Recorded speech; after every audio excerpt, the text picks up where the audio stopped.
aca arbitre da ngay wax ak ñoom Djiné bu Ndaw ak Bébé Diouldé numéro 2 Djiné bu Ndaw moom ngeen jàkkaarloo Bébé Diouldé moo leen wan ginnaaw Sitor Ndour a ngay laaj ay consultant ndax pare nañ mu ne ko waaw laaj na mbëree ndax pare ngeen ñu ne ko waaw nee na leen man maay le maître du terrain sifflé moo leen di boole sifflé moo leen di tàqale moo ngi noonu Sitor sifflé na génn na seen diggante ñoom ñaar Bébé Diouldé numéro 2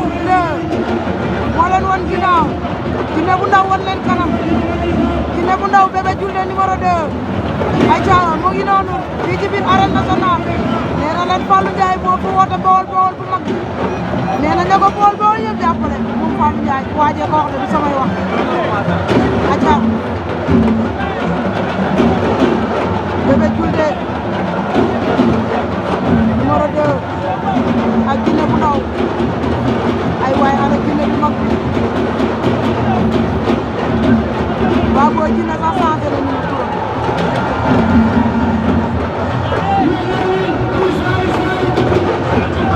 Djiné bu Ndaw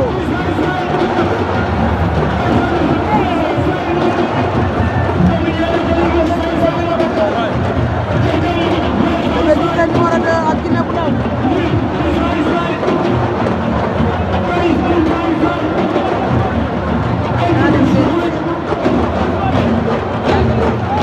Djiné bu Ndaw ak Bébé Diouldé numéro 2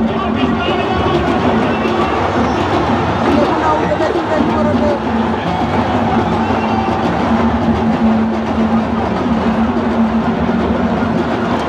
Djiné bu Ndaw ak Bébé Diouldé numéro 2 Djiné bu Ndaw dàq na Bébé Diouldé eh waaw lii mooy ban façon mais Abou Collé parce que combat bi adversaire de taille la combat bu neex la waaw waaw mais Djiné bu Ndaw Djiné bu teg bi ak adversaire bi bu jàppante rek ragal naa ni Djiné bu Ndaw dafa mel damay xaw a sàcc doole ci waaw te pour mu daw soogu day yomb ci moom mais instant yi ni muy tawee ni pour mu ci soogu te sóoraale moom mun ngaa ci gis waaw war nga ndax dafa taw dafa tooy waaw da ngay tax ba pare assise bi fii nii dafay xaw a des parce que suuf si day compacté wu quoi ak ça dépend ci li nga diwoo woon noonu la demee nag mais pour jàppante ragal naa doole feeñ Djiné bu Ndaw ak Bébé Diouldé numéro 2 de ngeen Ndiaga Star la mu wax Djiné bu Ndaw ak Bébé Diouldé numéro 2 eh mais nga mun Bébé Diouldé door na dafa bëgg a soom dafa bëgg a soom buntu la eh Djiné bu Ndaw ak koy attaqué Djiné eh waaw waaw mu neex sax waaw waaw soom la bëgg soom la bëgg Djiné bu Ndaw moo ko may mais bi buntu lay wut buntu lay wut buntu lay wut joolee loxoy ci kaw rek mu wàcc ci yële avertissement Bébé Diouldé waaw ànd naa ci li mu loolu da ngay soom jàpp na da ko cadré bi ko sa bëgg jàpp ko la bëgg mais Djiné day dox ci kawam rek waaw waaw loolu la gis Bébé Diouldé door waa avertissement Bébé Diouldé Bébé Diouldé fi ñu defee retrait baaxul dafa jege saako loolu ci liggéey bi moo koy def am na 3 avertissement nee naa doyen moo koy arbitré Sitor Ndour le président de tous les arbitres ndeysaan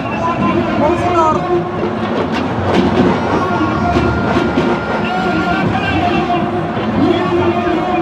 Djiné bu Ndaw ak Bébé Diouldé numéro 2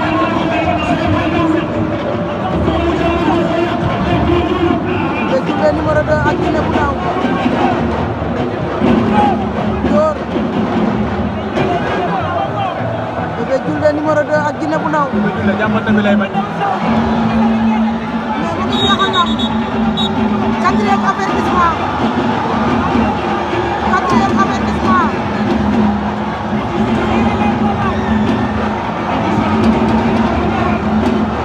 Fallou Ndiaye xale yi mu dëgg ñëpp am mbooloo ñoom ñaar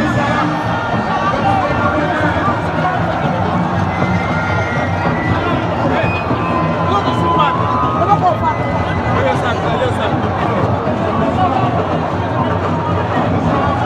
mais looloo tax nangu ma koo liggéeyee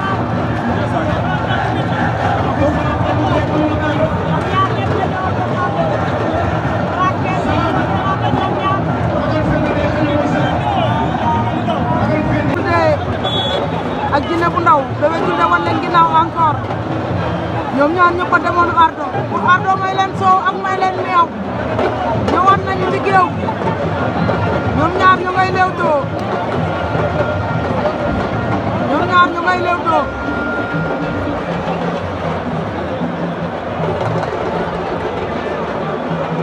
Bébé Diouldé dugal na benn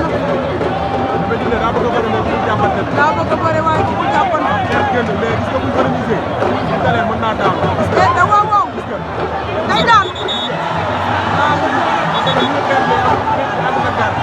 amul gaar waaw dafa am boo mën a def bu fekkee da ngay dugg da ngay def équilibré boo amul équilibré rek bu ñu la mën kaa daal jeex na